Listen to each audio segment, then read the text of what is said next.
IVF treatments పై 20,000 discount. Doctor consultation మరియు ultrasound scan ను ఉచితంగా అందిస్తున్నారు. 49 అంటే సంతానం, 49 అంటే సంతోషం.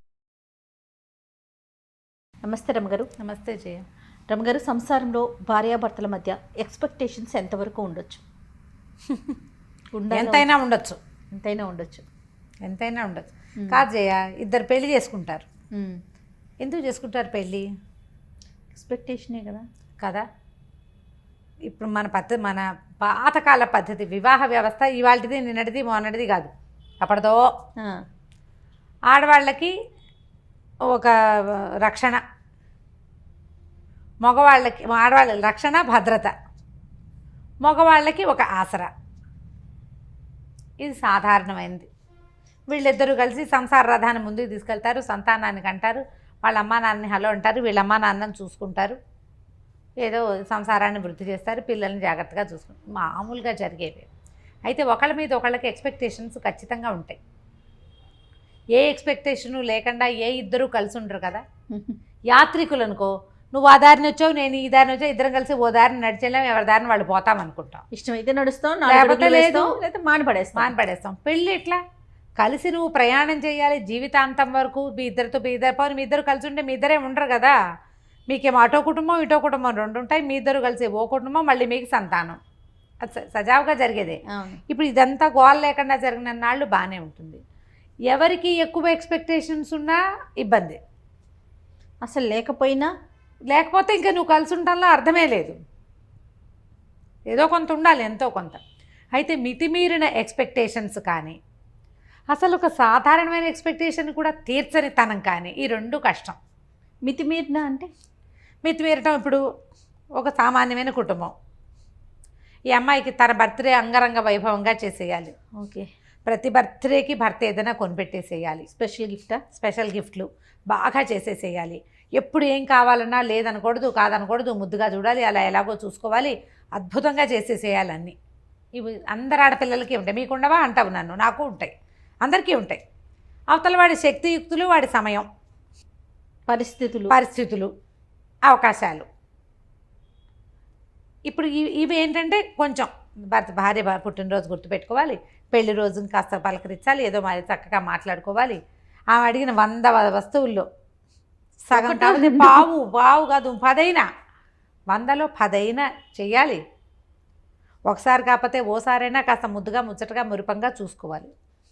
ఎందుకంటే ఆమె నీకు తోడు, భగవంతుడు ఇచ్చిన స్నేహితురాలు. భార్యని బాగా చూసుకోవడం చేతకాని వాడు ఎందుకు పనికిరాని వాడు అన్నాడు చాణక్యుడు. భార్యని బాగా చూసుకోవాలి, అది వస్తేనే నీకు ఏదైనా వచ్చినట్టు. నీకు ఇదే రాకపోతే నీని మీద కూడా చెప్పాడు నీతి. దాన్ని కూడా వదిలిపెట్టలే. అదే కదా. కానీ మళ్ళీ భార్యలకు బోల్డ్ చెప్పాడు, భార్యలు అలా ఉండకూడదు, ఇలా ఉండకూడదు అని ఆయన చాలా చెప్పాడు చాణక్యుడు. ఇంత మాత్రం చేయాలి. కానీ కనీసం భార్యల మామూలు వ్యవహారాలని కూడా పట్టించుకోకుండా, నాకు చెప్పకుండా ఊపిరి కూడా పీల్చుకోకూడదు అనేవాళ్ళు. నాకు చెప్పకుండా ఎందుకు చేసావు అని పోట్లాడేవాళ్ళు. మామూలుగా అసలు ఒక వైఫ్ సహజంగా కోరుకుంటుంది, కొంత భర్త తనతో ప్రీతిగా ఉండాలి, ప్రేమగా ఉండాలి, తనంతట తన దగ్గరికి తీసుకోవాలి, తనంతట తను ఏదైనా అయ్యో తిన్నావా, అది పడుకున్నావా, లేచావా, ఏమిటి మొహం అలా ఉంది, ఒంట్లో బాగోలేదా, మినిమం అవి కూడా చేయని వాళ్ళు చాలామందే ఉన్నారు ఇప్పటికి కూడా.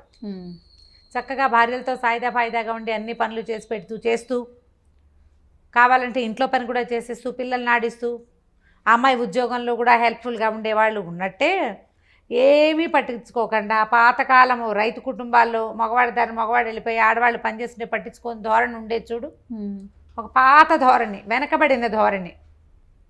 ఆడాళ్ళని పెంచకూడదు, ఆడాళ్ళకి ఏం చూడకూడదు, దానికి ఎక్స్పెక్టేషన్ ఏమిటి, గాడిద గుడ్డు లాంటి భావాలు ఉన్నవాళ్ళు కూడా ఇప్పటికీ ఉన్నారు.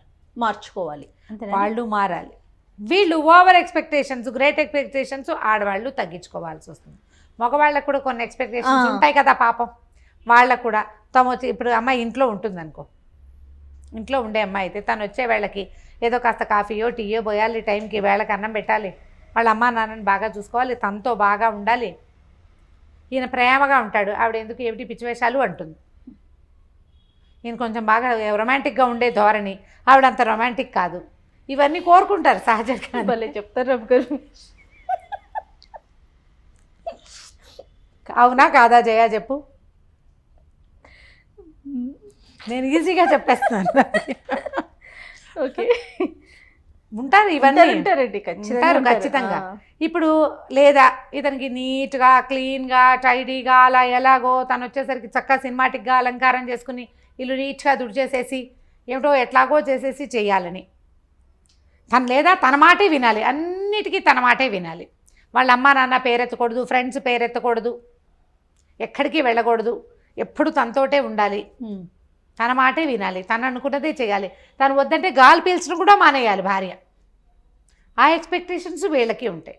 రెండు తప్పే కదా జయ. అవునవునండి, ఖచ్చితంగా అండి. నన్ను నేనే క్వీన్గా ఉండాలని అమ్మాయి అనుకోకూడదు, నేనే కింగ్ అని ఇతను అనుకోకూడదు. ఇప్పుడు రీచ్ కావట్లేదు అనుకుందాం ఎక్స్పెక్టేషన్ని, ఇద్దరిలో ఒకరు రీచ్ కావట్లా, ఎలా మార్చుకోవాలండి పార్ట్నర్?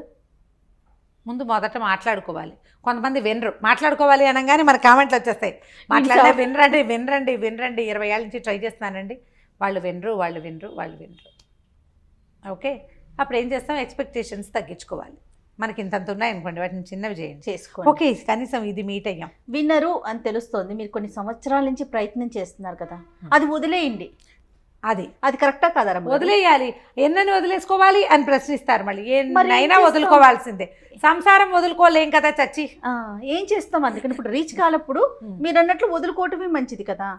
మన ఎక్స్పెక్టేషన్ మీట్ అయ్యే పద్ధతి అవతల వాళ్ళల్లో లేకపోతే వీళ్ళని వదిలేయటం కష్టం, కాబట్టి ఎక్స్పెక్టేషన్ వదిలేయటం సులువు కాదు రమ్మగారు. ఎవరితో చెప్పిస్తే మూడో వ్యక్తిని ఇన్వాల్వ్ చేస్తే మారుతారా? చేయొచ్చు, ప్రయత్నం చేయొచ్చు, కాకపోతే అందరి దగ్గర అది కుదరదు జయ.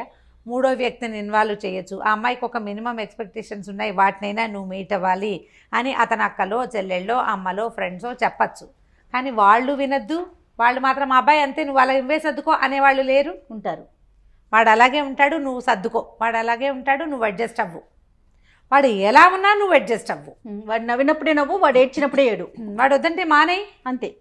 అలాంటి వారు కూడా ఉంటారు. మరి ఇప్పుడు నేను కూడా అలాగే చెప్పాను చెయ్య మొన్న ఒక అమ్మాయికి. అసలు అతను వెండు, ఏం చేస్తావు? ఎవరితోటి తెప్పించలేవు, వాళ్ళ అమ్మా నాన్న మాట కూడా అతను వెండు. మరి ఎట్లా రమ్మగారు అసలు ముందుకు ఎలా వెళ్ళగలుగుతాం? ఇప్పుడు ఒక ప్రేమ ఉండదు అలాంటి వాళ్ళతో, ఒక సంతోషం ఉండదు, ఇంకా మనిషి ఈదాల్సిందేనా? ఈదాల్సిందే జయ. జీవితాలు ఇంకొక రకంగా ఉండవు. ఈదకుండా ఈత మానేసి ఫారిన్ కంట్రీస్లో లాగా లేదా ఎవరిలాగానో నేను వీడితో ఈదను అని ఇంకోటి తీసుకునే అవకాశం, ఈ చొక్కా నచ్చలేదని ఇంకో చొక్కా వేసుకునే అవకాశం ఉంటుందా జీవితానికి జయ? అది అడ్వైజబుల్లేనా? కాదు. ఎన్ని చొక్కాలు మారుస్తాం మనము? పైగా ఎప్పుడు ఒక మనిషి ఎక్స్పెక్టేషన్ని ఇంకో మనిషి మీట్ అవ్వటం అనేది తక్కువగానే ఉంటుంది, తక్కువే. నాకు కావలసినట్టుగానే చేసేవాళ్ళు చాలా తక్కువ ఉంటారు. దొరకరు, చాలా అంటే చాలా తక్కువ. అసలు ఇలసాటి లేని జంట అని మనం భావించే వాళ్ళల్లో కూడా ఎంతో కొంత అన్బన్ ఉండే ఉంటుంది. ఎందుకంటే ఇప్పుడు భార్యాభర్తలు అనగానే వాళ్ళు ఒక చోట పెరుగుతారు, వాళ్ళ రకం వేరు, మనం ఒక చోట పెరుగుతాం, మన రకం వేరు. ఈ రెండు రకాలు కలిసేటప్పుడు అది ఇట్లా లక్క బంగారంలాగా అతుక్కుపోవాలి. లక్క వేరు, బంగారం వేరు, ఎవరి గుణం వాళ్ళకే ఉంటుంది. మీరు కలిసి ఉండాలన్న ఒక్క గుణం ఉంటే ఇక ఎక్స్పెక్టేషన్స్ ఉన్నా నడుస్తూనే ఉంటాయి, ఆ నస నడుస్తూనే ఉంటుంది, జీవితం నడుస్తూనే ఉంటుంది, ఇది ముందుకు వెళ్ళిపోతూ ఉంటుంది. ఇప్పుడు లక్క బంగారం ఒకటి కాదు కదా, కాదుగా. దానికి అసలు విలువే లేదు. లక్కకి బంగారానికి విలువ ఉంది, కానీ పల్చటి రేకైతే వంగిపోతుంది. లక్క ఉంటే వంగిపోకుండా అది గట్టిగా ఉంటుంది. అవునండి, కరెక్ట్. ఇప్పుడు ఈ రెండు ఒకదాని గుణాన్ని ఒకటి అంటుకుంటాయా? అంటే ఇవి పాతకాలపు మాటలు కదా జయ. నేను వెనకబడిన దానిలాగా కనపడతాను, కానీ వీటిలో ఎంత విలువ ఉంది? విలువ ఉందో లేదో. మాటలో ప్రతి అక్షరం ఒక బంగారం అన్నమాట, వజ్రం లాంటి మాట కదా. పాత మాట ఇది, లక్కా బంగారం. ఎందుకు కలిసి ఉండాలి మనం ఎందుకు కలిసి ఉండాలి? వంగిపోకూడదంటే కలిసి ఉండాలి, విలువ పెరగాలి అంటే కలిసి ఉండాలి. లేదా మనం ఎప్పటికీ మనం ఏదో ఒక దాన్ని సెర్చ్ చేస్తూనే ఉంటాం. నీ సెర్చింగ్ వస్తువుల కోసమో విషయాల కోసమో సెర్చ్ చేయొచ్చు, వ్యక్తుల కోసం సెర్చ్ చేయాలంటే ఎన్ని చేతులు మారాల్సి వస్తాం మనం. మన ఇద్దరితో పాటు మూడో వ్యక్తి కూడా రెడీగా ఉంటారు కదా. కొద్ది రోజులు ఒకళ్ళతోటి కలిసి ఉండేసరికల్లా సంసారం పెరిగిపోతుంది, సంతానం ఏర్పడుతుంది. మనకి ముందు వెనక కుటుంబాలు ఉంటాయి, ఇన్వాల్వ్ అయిపోతారు కదా జనాలు. ఇన్వాల్వ్ ఎవరితోటి సంబంధం లేకుండా ఫ్రీలాన్స్గా ఫ్రీ బర్డ్గా తిరిగే వాళ్ళని మామూలు మనుషులు గాను అంటే మర్యాదస్తులుగా చెప్పలేకపోతాం. సమాజం ఒప్పుకోదు. మనమేమో ఇందులోనే వెళ్ళాలి. మన కల్చరే ఇది కదా కల్చర్ ప్రతి వాళ్ళకి చులకనైపోతాం. ఇప్పుడు సమాజం ఏంటంటే మగవాళ్ళు అడ్జస్ట్ అవ్వాలి, ఆడవాళ్ళు సర్దుకోవాలి. రెండు ఒకటే. అంతే, రెండు ఒకటే. వాళ్ళ పరిధి వరకు వాళ్ళు అడ్జస్ట్ అవ్వాలి, వీళ్ళ పరిధిలో వీళ్ళు సర్దుకోవాలి. సర్దుకుని ఒక వివాహానికి ముందే మాట్లాడుకునే అవకాశాలు, డిస్కస్ చేసే ఛాన్సెస్ ఉన్నాయి. అవన్నీ మాట్లాడుకోండి. వన్స్ పెళ్ళిలోకి ఫిక్స్ అయ్యాక ప్రపంచం మన గురించి మాట్లాడేలాంటి పరిస్థితులు కల్పించుకోవద్దు. ఎక్స్పెక్టేషన్స్ మీట్ అవ్వలేని ఎక్స్పెక్టేషన్స్ కనుక ఉంటే, ఏ విషయంలో మీట్ అవ్వలేకపోతున్నామో దాన్ని కొంచెం తగ్గించుకోండి. లేదా రెండో వాళ్ళు దాన్ని మీట్ అవ్వడానికి కొద్దిగా ట్రై చేయండి. తగ్గించుకోవటం, మీట్ అవ్వడానికి ప్రయత్నం చేయటం, ఈ రెండు ఇద్దరూ చేయవలసిందే. చేస్తే సంసార రథం ముందుకెళ్తుంది.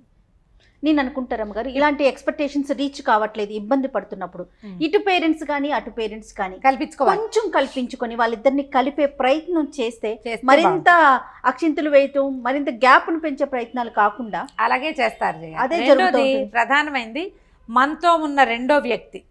వీళ్ళతో ఎందుకున్నామా అని నిత్యము ఏడుస్తూ ఉంటే, నిత్యం ఫీల్ అవుతూ ఉంటే ఎందుకు మన బతుకు వేస్ట్ కాదు? అదొక జీవితమా? అది మన పార్ట్నర్ హ్యాపీగా లేనప్పుడు, హ్యాపీ కాదు కానీ హ్యాపీగా లేకపోయినా పర్వాలేదు, ఏడుస్తూ ఉంటే భరించలేనితనం. ఆ బంధమే అనవసరం కదా. ఈ అనవసరమైన బంధాన్ని ఎందుకు కొనసాగించాలని అవతల వాళ్ళకి అనిపించడం ఎంత న్యాచురల్. ఇప్పుడు నా బొట్టు నీ బొట్టు దాన్ని చెప్తే ఏమంటాం మనం? ఫ్రెండ్స్ ఏమంటారు? ఏచి ఇంకా వీళ్ళతో ఎందుకు, ఈ అమ్మాయితో ఎందుకని మగవాడి ఫ్రెండ్స్ అంటారు, ఈ మగవాడితో ఎందుకని అమ్మాయి ఫ్రెండ్స్ అంటారు. చెరో పక్కన లాగుతారు. ఇక్కడ అడ్జస్ట్ అవ్వాలా, ఇంకో చోట అడ్జస్ట్ అవ్వాల్సి రాదా? కానీ కాదు కరమ్మ గారు, ఆ మనిషి యొక్క ఘోష ఎంత కొట్టేస్తుంది, ఎంత బాధ అనిపిస్తుంది కదా. యువతల మనిషి మీకు అది ఎంత తగులుతుంది కదా, ఎంత తగులుతుంది, ఎంత బాధ, ఎంత హింస. పోనీ నువ్వు ఇక్కడ సరిగ్గా లేవు, రేపొద్దున ఇంకా కొంచెం జీవితాలు ముందుకెళ్ళావనుకో, అక్కడ అబ్బో ఓసారి ఇలా అయ్యింది, ఈసారైనా సర్దుకోవాలనిపిస్తుంది. నువ్వు మొదటే ఎందుకు సర్దుకోవు? నువ్వు ఆ సర్దుకోవడం మొదటే ఎందుకు చేయకపోతావు? ఇంట్లో వాళ్ళు కూడా ఒక పెళ్లి ఫెయిల్ అయింది, రెండో పెళ్లి చేసాం, ఇప్పుడైనా సర్దుకోవాలనుకుంటారు. మీరు మొదట ఎందుకు సర్దుకోరు? వదిలించేసుకోవాలని చూడటం, రెండోసారి పూర్తిగా అడ్జస్ట్ అయిపోవాలని చూస్తారు. అవును, అది కూడా జరుగుతుంది. మొదటిసారేమో చాలా చూస్తారు, రెండోసారేమో డిపెండ్ అయిపోతూ ఉంటారు. అది కొంచెం ఆలోచించండి. కుటుంబాల్లో ఆలోచించాలి, పెద్దవాళ్ళు ఆలోచించుకోవాలి. వైఫ్ అండ్ హస్బెండ్ పెళ్ళిళ్ళు చేసుకున్నటువంటి వాళ్ళు ఆలోచించాలి. వీళ్ళ మధ్య సంతానం అంటే వాళ్ళ గురించి ఆలోచించాలి. ఓకే, లెట్ ఇట్ బి, ఇప్పటిదాకా ఏదో అయ్యింది, ఇప్పుడైనా ఒక మ్యారేజ్ కౌన్సిలర్ దగ్గరికి వెళ్దాం. ఇవి నా ఎక్స్పెక్టేషన్స్, ఇతను మీట్ అవ్వట్లేదు అని అమ్మాయి చెప్పి, ఇది నా ఎక్స్పెక్టేషన్స్, ఈ అమ్మాయి మీట్ కావట్లేదని ఆయన చెప్పి, మధ్యలో ఒకళ్ళని పెట్టుకుని ఈ రెండు ఎక్స్పెక్టేషన్స్ ఈ పొడుగులు ఉన్నాయి కదా, వాటిని ఇట్లా దగ్గరికి తగ్గించుకోవటం చేసుకుంటే కొంత బెటర్గా ఉంటుంది. ప్రయత్నం చేసి తీరాలి ఖచ్చితంగా. ఇప్పుడు మన సమాజం చాలా చిన్నది, ప్రపంచం పెద్దదైపోయింది, సమాజం మాత్రం చిన్నది, సమాజాలు చిన్నవైపోయినాయి. ఈ చిన్నవైన సమాజాల్లో మనకి భగవంతుడు తోడుగా ఇచ్చిన ఒక పెళ్ళితో ఇచ్చిన వ్యక్తిని చెడగొట్టుకోవద్దు. వాళ్ళంతా చేసుకోవట్లేదా రెండో పెళ్ళి, మూడో పెళ్ళి, 36వ పెళ్ళి అంటే మరి వాళ్ళ పిల్లల జీవితాలు ఎలా ఉన్నాయో ఒకసారి చూడండి. అంతే కదా. వాళ్ళ పిల్లల భవిష్యత్తు ఏమిటి, వాళ్ళ మానసిక స్థితి ఏమిటి, ఎంత ఇన్సెక్యూరిటీ తోటి బాధపడతారు ఆ పిల్లలు. ఎవరినో చూసి వాత పెట్టుకోకూడదు కదా. ఇప్పుడు తప్పనిసరి పరిస్థితులు కొన్ని ఉంటాయి జయ, చాలా క్రూరమైన వాళ్ళు, లేకపోతే మానసిక స్థితి సరిగ్గా లేని వాళ్ళు, వీళ్ళవి ఎక్కడ ఏ రకమైన అడ్జస్ట్మెంట్కి అవకాశం లేని వాళ్ళు, ఇంకా వేరే దారి లేనప్పుడు వేరే కథ. అడ్జస్ట్ అయితే సరిపోతుంది అనిపించినప్పుడు మాత్రం, మీకు అనిపించదు అడ్జస్ట్ అయితే సరిపోతాను, మీ ఫ్రెండ్స్, మీ కలీగ్స్, మీ పేరెంట్స్ నువ్వు కాస్త తగ్గు అని చెప్తే తగ్గిపోండి. ఎక్కడ తగ్గాలో ఆలోచించుకోండి. ఇది కాదు, ఇది తగ్గినా కూడా ఏమీ పొసగదు అంటే ఇక చేయగలిగేది ఏమీ లేదు.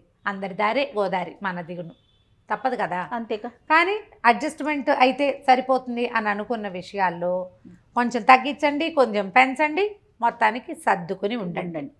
అంతే. సూపర్. నమస్తే గారు. నమస్తే. సుమన్ టీవీలో మీ పర్సనల్ అండ్ బిజినెస్ ప్రమోషన్స్ కోసం కింది నెంబర్కి కాంటాక్ట్ చేయండి.